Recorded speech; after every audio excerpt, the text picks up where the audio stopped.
By northern shores. In the Barrens. Shortly after the autumn equinox, the Navarre army of Isela's dance entered the Barrens from Semmerholm. They paused briefly beneath the eaves of Peithat, where they are received as guests of the great forest orcs. There is some concern for the other orc septs in the Barrens, especially amongst the Raven. There is more than enough reason for the inhabitants of this vast territory to be concerned by the movement of Imperial troops, given that many of them have experienced the heavy hand of the Empire in recent seasons.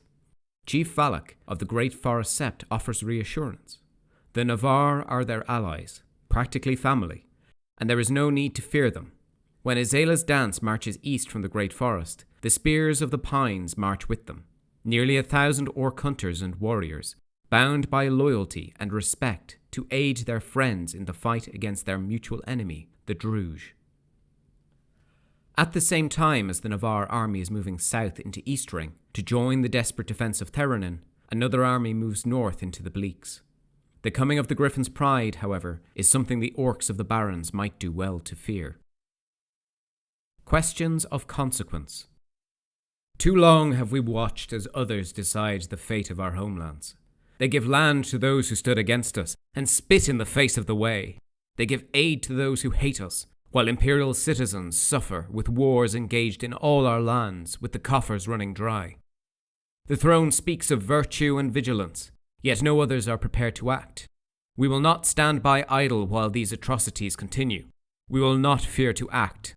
I stood before priests and swore my dedication to vigilance, and on that very same night I had a profound dream. In the Barrens I saw a great beast wreathed in shadow. Its eyes were the darkest sickening green, and its breath writhed with plague and poison. As I steeled my resolve and stepped towards the fouled shadow, it receded into the fangs. Berechiah's life taught us that though some may frown on our actions, the truly virtuous do not fear to do what must be done. We will be decisive and do what we know to be right, and remove the taint from the Barrens. We will liberate the fangs for the good of the Empire and Dawn, so we may prosper and survive the onslaught coming at us from all sides. For only we are prepared to give our all for the Empire. We will set on the Raven of the fangs in the dead of night and tear them from the mine. Those who stand against our steady conquest will be met with steel and death. Glory to Dawn and to the Empire. Arcavian Wolfborn, General of the Griffin's Pride. After each summit, the civil service publish the orders submitted by the generals of the Imperial Military Council. The autumn equinox is no exception. When the orders are made public, however, one proves highly controversial. The Griffin's Pride are instructed to leave the struggle against the Druge in Theranin, to march north into the Barrens, and to attack the orcs of the Raven Sept on the Bitter Shore. They are to claim the Mithril Mine, which has been in orc hands since the region was liberated. Former slaves, the remnants of the old Raven Sept that once resisted both Empire and Druge, they refused to leave the mine, where so many of them had worked and died as slaves to the tyrants of the Malum. Last year, the Imperial Senate chose to recognize them as foreigners, in pursuit of a peaceful resolution to the situation. The magistrates confirm that order of the Dawnish general is illegal. As foreigners, the Raven are extended the same legal protections as any Imperial citizen, yet they are powerless to prevent the action. The military council is built on the premise that each general has complete discretion as to the orders they issue, even if those orders break Imperial law. The soldiers of the Griffin's Pride will fight to follow those orders as best they can, secure in the belief that the general's orders represent the will of their nation. That the order is illegal, there is no doubt. That the general has committed a serious crime, there is no question. That the Griffin's Pride will obey that order, however, is likewise certain. On mighty wings. For Imperial soldiers, the Bleaks are an untracked wilderness. The marshes of Theranin spread north across the border into the dense trees here. There are tracks but no roads. Heavy beards of ivy and bramble hang from the trees, and there is a sense that the woods themselves resent intruders, whether they be human or orc. Several septs of orcs call the Bleaks their home. The largest among them are the Karass, many of whom have drifted west from the Plains of Teeth to seek sanctuary deep in the wild places here. Unlike the Empire, the Karass are familiar with this place, wise to its hidden pathways. Dawnish troops see no sign of the orcs that call the Eastern Barrens their home. nor do they have any reason to seek them out. The knights and yeofolk of the Griffin's Pride cut a straight line across the region, northeast through the dense forest, trusting to their numbers and their shining armour to protect them from any threat of beast or outlaw. Their trust is not misplaced. They see neither hide nor frond of hydra or marshwalker as they travel north. From the Bleaks, the army bypasses the trackless depths of the untrod groves. Perhaps just as well, a vibrant ward of spring magic has been woven over the forest there by imperial magicians. The trees are roused to partial wakefulness, and it is best that the Griffin's Pride do not test their awareness. Would the forest wards protect the soldiers of Dawn, or would they mark them as a threat and seek to hamper them? It is difficult to say one way or another, but the spell is known to draw on the power of the Prince with 1,000 foes, and he is said to have little love for the armoured knights of Dawn. In any event, they skirt the bounds, marching north through the plains of Teeth. They do not cross the plains, avoiding the great towers of Houndsgate where once the tyrants of Malum leered west toward Dawnguard. They remain fixed on their target, and messengers sent from the garrison to question their presence are met with a wall of stony silence. On the edge of the salt marsh, where the Vendari once dwelt, they turn again to the northwest, onto the bitter strand. As they see the salt lake, that little barren sea, they have reached their target. Talons. We will be decisive and do what we know to be right, said the general of the Griffin's Pride, and their orders are quite clear: to remove the taint from the barons, to liberate the fangs for the good of the Empire and Dawn, to set on the Raven in the dead of night and tear them from the mine. Those who stand against this steady conquest will be met with steel and death. The Griffin's Pride represents some 4,000 Dawnish troops. 14 Dawnish captains, and 1 captain each from the Marches and Wintermark, have chosen to throw in their lot with the Pride. Perhaps 6,000 soldiers then, marching north through a barons already alert to the threat of further invasion.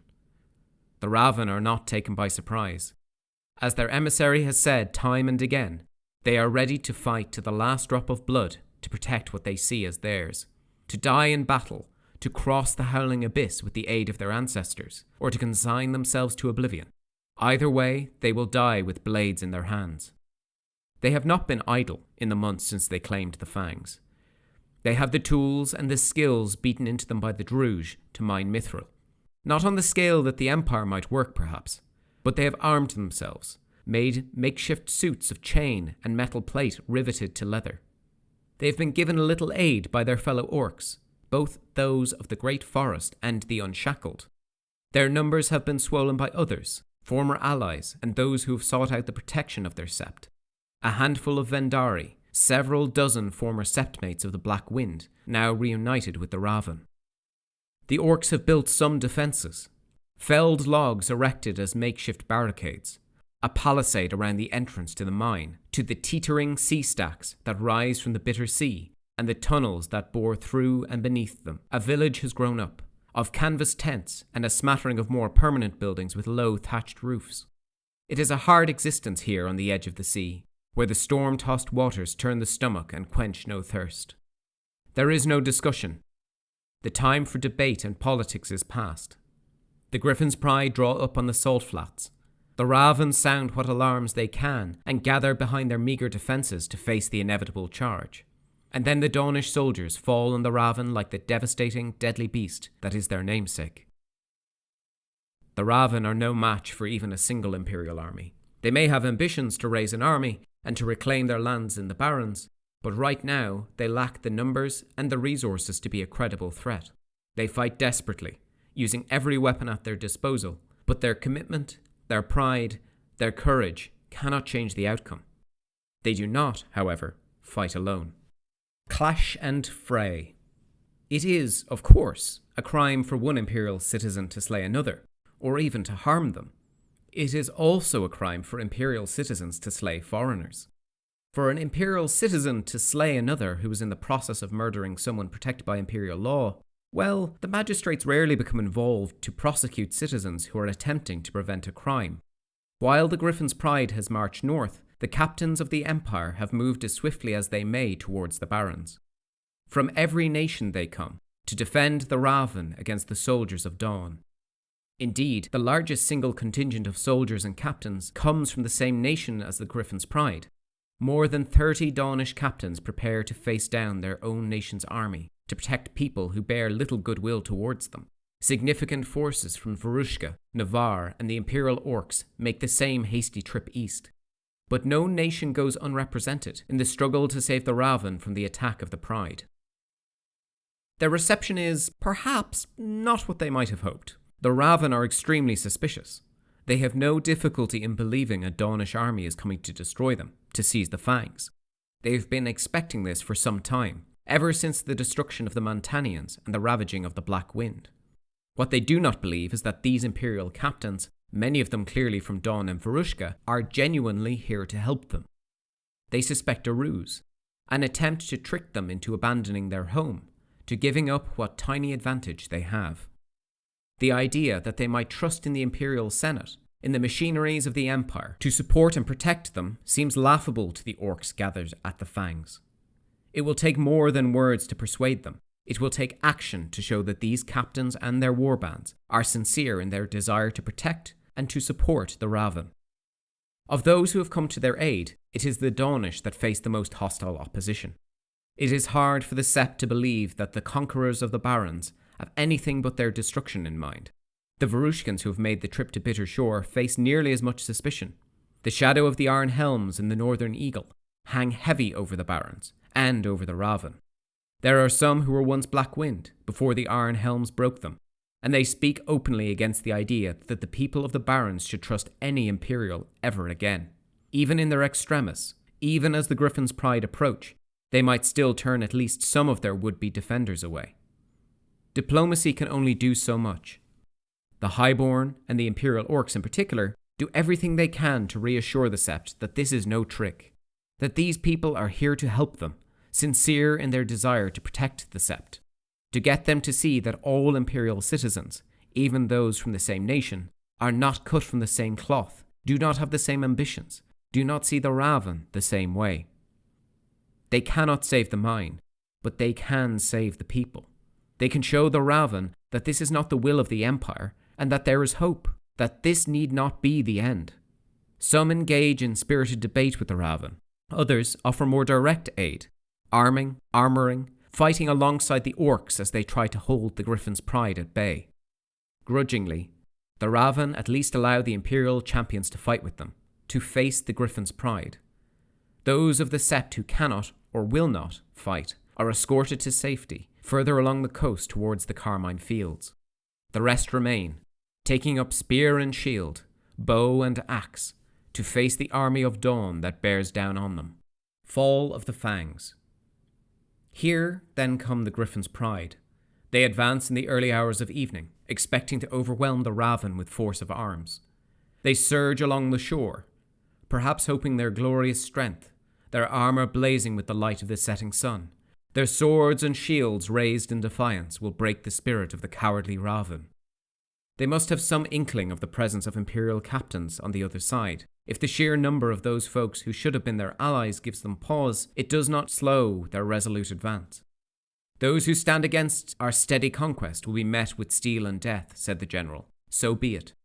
Those who are against the Griffin's Pride, against the might of Dawn, deserve what they get. The situation is all but unprecedented. There has never been in Imperial history a situation where the Empire's protectors ripped and tore at each other on this scale.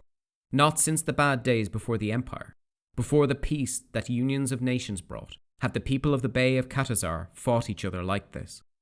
Both sides claiming their struggle is righteous, neither side prepared to give ground to the other. The outer defences and watchtowers fall quickly, but the palisades closer to the mine are reinforced with stout winterfolk, cunning league, grim-faced Highborn and Varushkans, stubborn marchers, as well as the heavily armoured Knights of Dawn and Yeofolk archers. All have faced a desperate position before, but never like this. Never like this. While the Pride focus on their primary goal of seizing the mine, the soldiers of the Brass Coast, of Navarre and of Urizen, harass their flanks using the broken terrain against them. They employ hit-and-run tactics that pin down their reserves, sap their strength, force the Pride to turn some of its force towards dealing with their threat. Fighting shoulder to shoulder against the Pride finally accomplishes what diplomacy alone could not. With Imperial warriors fighting in their defense, proving with their blood that their commitment to support the Raven is sincere, the leaders of the Sept grudgingly accept that this is not the time to lay down their lives. As the outer defences fall, the remaining Raven warriors start to withdraw east along the coast. The Imperial captains cover their retreat, preventing the Griffin's Pride overwhelming them as they abandon the defences. Citizens and Septmates on both sides lay down their lives. As the Dawnish army fights to deliver death and steel to those who've stood against their conquest, those who have come to save the Raven ensure their escape. In the name of glory, the Pride seeks to deal a lethal blow to those who stand between them and their ambitions. In the end, they are only partially successful. With the Raven in retreat, the mine falls. Yet, if the Griffin's Pride hope to destroy the Sept, to remove any future threat posed by the Orcs, they are disappointed. The banners of the Griffin's Pride are raised over the ramshackle sea stacks and creaking rope bridges of the Fangs. There is some fear that the Raven might collapse the mine workings, as the Druj might, but there is no sign they were preparing to do so.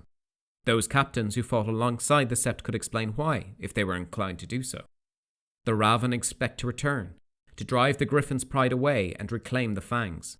They would not damage the Mithril mine because it is a key part of their ambition to build an independent barons, as impossibly distant as that goal might appear as they flee east. We hold our breath. The Fangs are in the hands of the Griffin's Pride and now belong to the Empire. The Imperial Senate can allocate them as an Imperial Boar seat or a National Boar seat under the control of Dawn. Thanks to the Imperial captains who have aided them, the majority of the Raven Sept have survived the attack on Bittered Shore. They have been forced to retreat, abandoning the settlement they have fortified over the last year and a half. Despite the chaos, this is no disordered rout. They may have left their homes, but they have managed to take most of their possessions with them. They are well positioned to weather the winter that is to come. Perhaps more importantly, at least from their point of view, the Raven have taken their weapons and their armour with them. They retreat not as refugees seeking sanctuary, but as warriors preparing for a counterattack. The Raven are clear they are not defeated. With blood, the captains who came to help the Sept have demonstrated beyond doubt that they have allies who might yet support them. The sacrifice of the Imperial heroes has convinced them to give the Empire a final chance to show them they can resolve this matter through diplomacy. But one way or another, the Raven plan to retake the Fangs or die trying. They have spent too much blood and sweat, suffered too much to abandon the place. Thus, they have withdrawn. But the attack by the Pride has only hardened their resolve. As soon as winter breaks, they are determined to reclaim their home or die trying. If they face an Imperial army defending the Fangs this spring, then they will be wiped out. If they die fighting to recover the Fangs, and they will die if an Imperial army resists their advance, they are prepared to pay that price. In the Barrens, a moment not of peace but anticipation. The other Septs of the Wild Territory, and the Dawnish inhabitants of the flatlands in the east and west, reel in the aftermath of the battle at the Fangs. The Empire holds its breath, caught between beats, waiting to see what happens next. Game information. The Barrens. The Griffin's Pride has taken control of the Fangs Mithril mine in the Bitter Shore. The Imperial Senate can allocate the mine as either national or imperial. The Raven have stated they will attack the mine and attempt to reclaim it this coming season. If an Imperial army defends the mine against the attack, the Raven will be wiped out. Further information about the situation in the Barrens will be included as part of the Winds of Fortune in the lead-up to the Winter Solstice event. The general situation, however, is roughly as follows. The Griffin's Pride control the Fangs. Under normal circumstances, it would now fall to the Imperial Senate to allocate the mine either as an Imperial Boar seat or a National Boar seat under the control of Dawn. Given these are far from normal circumstances, either outcome is far from certain. The Griffin's Pride has sustained casualties, killed by Raven and by Imperial military captains supporting them. A rough estimate suggests that around 750 Dawnish soldiers have been lost. The casualties would have been significantly higher had the military units working with the Raven not been more focused on saving the Sept than on killing the attacking Dawnish soldiers. The actions of those who went to save the Raven have bought the Sept a single season's grace. The Raven have been clear that they will attempt to retake the mine this season. If one or more Imperial armies defends the mine from that attack, then the Raven will be wiped out. It is not legal to attack the Raven while they are foreigners, but it would not be illegal to defend the mine against an attack by them. The Imperial Senate could also declare the Raven to be barbarians, making it illegal to offer them further support and granting the Military Council license to attack them. This would not, however, change the nature of the crimes committed by the Griffin's Pride and the captains who supported them. The other sept of the Barons know what the situation is. The Cuirass, the Great Forest Orcs, the Imperial citizens in Dawnguard, Murderdale, Carmine Fields, and the Plains of Teeth, the smaller bands of humans and orcs scattered across the territory, are all waiting to see what happens next. Participation. Those who supported the Griffin's Pride and the general of the army have committed a crime. Those who supported the Raven will not face legal repercussions. Many of those involved have suffered grievous wounds. The fight at the Fangs has seen numerous spontaneous spiritual auras manifest among those involved on both sides. The general of the Griffin's Pride ordered their army to undertake an illegal attack against people under the protection of the Empire. Any Imperial captain whose military unit supported the Griffin's Pride will likewise face the consequences for their decision. As made clear in the interlude, characters who assigned their military unit to support this action will also face trial for murder, a crime that carries the death penalty. It is not possible to support the Griffin's Pride without killing Raven warriors, foreigners, and the Imperial Roll of Honour will list anyone who supports the army. If you supported the Raven, you are free to determine what element of the defence you were involved in, but every unit that did so will have fought and harmed, and most likely killed, soldiers of the Griffin's Pride. Again, as outlined in the interlude, the magistrates will not seek a prosecution against those helping the Raven because they are satisfied that they did so in pursuit of preventing a crime. Anyone whose military unit was assigned in the Barons to either support the Griffin's Pride or the Raven can email plot@profounddecisions.co.uk and request a lingering wound which represents a serious injury sustained in the battle. Be aware that without treatment, some of these wounds might eventually become life-threatening. During the crucible of the fight at the Fangs, a number of spontaneous auras have manifested among fighters on both sides. You can request a spontaneous aura for your character, but the nature of the role-playing effect it creates will depend on their motivation. In the email, you should clarify which of the motivations given here is most applicable to your character, which will influence the ribbon created. You should also state whether you would like the aura to have manifested on a weapon, and the type of weapon, or on a piece of jewellery. For the Griffin's Pride, we will create auras for those motivated by the desire to protect the rightful claim of the people of Dawn, a belief that the Raven are enemies who must be destroyed before they can harm the Empire, the belief that violent actions are sometimes needed for the greater good. You can pick whichever one of these three motivations most strongly motivated your character to receive the relevant aura. If you are driven by different motivations, then you won't receive an aura on this occasion. For those who supported the Raven, we will create auras for those motivated by the need to enable the Raven to pursue their own future, a belief that the Empire's laws must be upheld even when it is painful to do so, anger at the betrayal of the Griffin's Pride, the belief that sometimes violent actions are needed for the greater good. You can pick whichever one of these four motivations most strongly motivated your character to receive the relevant aura. If you are driven by different motivations, then you won't receive an aura on this occasion. The aura will be a standard aura, similar to that created by a Hallow. It won't be strong, nor will it be durable, and it will fade after a year or so, or if removed with the appropriate Liao ceremony. Regarding clemency. When it comes to clemency, the magistrates have offered some guidance. There are 3 specific elements that any defendant who wishes to seek clemency will need to satisfy. They will be called on to prove that due process was unable to deal with the situation, that the burden fell specifically on the individual to take extreme action, and that the crime committed was proportionate to the hero's burden. OOC note. While this situation may be contentious, you must bear in mind our conduct rules when discussing it. The situation in the Barons arises as a result of in-character choices and represents a source of in-character conflict. Nobody involved on either side has done anything wrong out of character. As always, when discussing contentious topics, Bear in mind our conduct rules. It is fine to be outraged in character, but not out of character with other participants. We anticipate that the repercussions of these events will form a significant part of the discussion at the coming event, as Imperial citizens decide how to deal with the complicated situation. The Winds of Fortune will contain further information, clarify specific issues and potential consequences, and lay out possible responses from the Empire to what has happened.